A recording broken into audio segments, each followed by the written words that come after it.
Faut-il garder la gestion de l'hydraulique villageoise améliorée? Faut-il la confier à un organisme privé? C'est le dilemme auquel est confrontée la communauté villageoise de Songori, localité située à 6 km de Bondoukou.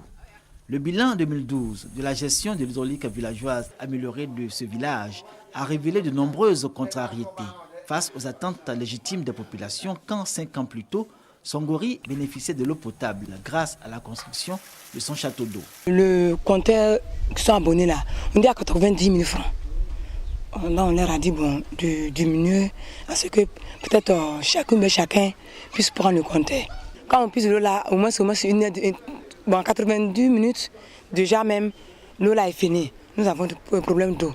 Songori, malgré son hydraulique villageoise améliorée, est aujourd'hui confronté à un problème de ravitaillement de ses abonnés, au nombre de 20 pour une population estimée à 4 000 habitants. Et pour le reste de la population, la mutuelle du village a dû construire 5 bornes fontaines.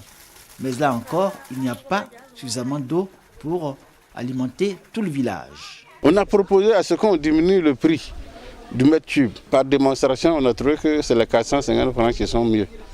Parce que sinon, en cas de panne, les gens ne vont plus boire de l'eau. Puisqu'ils ne sont plus habitués à n'importe quelle eau.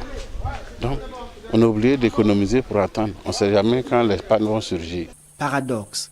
Le comité de gestion de l'hydraulique villageoise améliorée de Songori est comptable d'un bilan positif, avec 1 400 000 francs CFA comme excédent. Mais les populations ont le sentiment d'en payer la rançon, sans pour autant bénéficier de l'eau potable, comme elles le souhaitent. La mutuelle du village de Songori est formelle. La solution réside dans l'abonnement de la population. La question justement va faire l'objet d'une campagne de sensibilisation suscitée par les cadres de Songori.